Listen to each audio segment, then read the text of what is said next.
please join me in getting Senator up to the podium. Thank you. Thank you. Well, thank you, Mr. President. It is wonderful to be with you here today, and I know Senator Carper from Delaware, who is the ranking member of the Environment and Public Works Committee, was here earlier this morning. He and I worked closely together. Somebody said, well, he was here first thing. Actually, he and I were together before 8 o'clock this morning, conferring about our hearing for this morning. It's busy times in the Senate. You may have heard the President give his address last night, where he talked about things that concern all of us. He talked about infrastructure. And I thought he did a wonderful job talking about the fact that 9 years from now, 2026 will be the 250th birthday of the United States of America. And talked about the need to take a look and think aspirationally about where we want to be in 2026 when we celebrate our 250th birthday. And he talked about it from a lot of things in terms of our cities, in terms of national security in our nation. And he also talked about infrastructure and the needs that we have. And I was happy to have him put that emphasis on that. Because although there is significant bickering that occurs in the United States Senate, you see it all the time, all you have to do is turn on television, there's an area in which we tend to agree, and that's in the Environment and Public Works Committee. It's the public works side of it.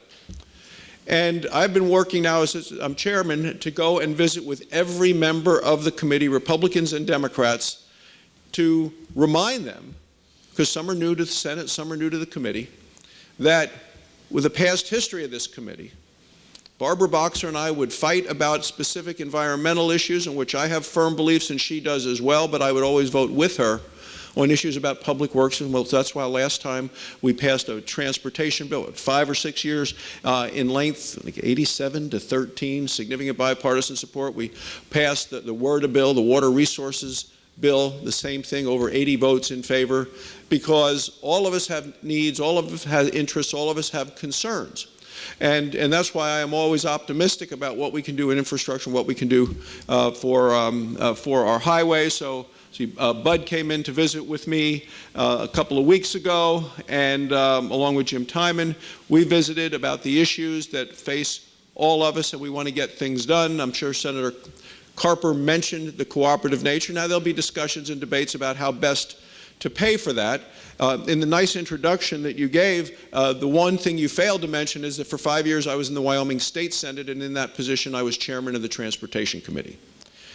And Deb Fisher, senator for Nebraska, who is also in the Environment and Public Works Committee, she was in the legislature in Nebraska, and she was chairman of the Transportation Committee. So we have a number of members of that committee who have a deep background and love and commitment to what we need in terms of highway safety, and we also knew what happened from a state level when the federal government came out with rules and regulations that made it a lot harder for us to do the kind of infrastructure work that we needed at home. So we have a committee that I think is going to work closely on these issues. Bill Panos is here from the Wyoming Department of Transportation, who is the director, and he was the first person to testify at the first hearing of the committee with me as chairman to talk about the fact of infrastructure. That was the topic. It wasn't an environmental issue, it was a public works issue. And you were testifying, Bill, because not just for Wyoming, but what, Idaho, Montana, 5 different states with the Dakotas, to talk about the fact that one size fits all really doesn't work for the country. Public-private partnerships work many places. Tolling works some places. Your testimony pointed out it doesn't work in Wyoming, doesn't work in Montana, it doesn't work where we have few people and many miles of roads.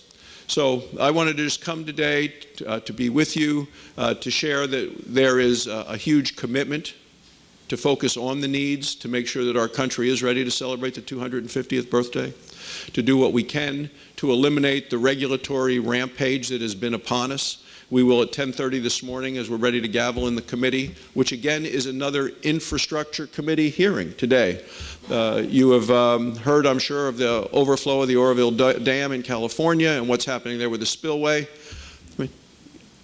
I have the new senator who's on the committee, Kamala Harris, having her bring in a witness to testify about what the needs are there. We'll have people, County Commissioner from from Bighorn County in Wyoming, to talk about what the needs are there, to demonstrate that needs are significant, national, and the solutions may be different in one place to another. So that is the sort of thing that I'm continuing to work to unify. You're not going to hear a lot about it on the news. They're going to mostly report about the combat going on and the disagreements and who's fighting with who and who said what about whom, but there's actually behind the scenes significant positive work being done to make this country stronger, to make the economy stronger, and to make the infrastructure stronger. And that's why I'm so grateful for each and every one of you to keep working with not just the members from your own state, but work with all of us collectively so that we can celebrate with great joy the 250th birthday of a country that is vital and active and moving ahead. So thanks so much for letting me be with you today. I appreciate the work that all of you do. Bill, thanks for being here. Thank you.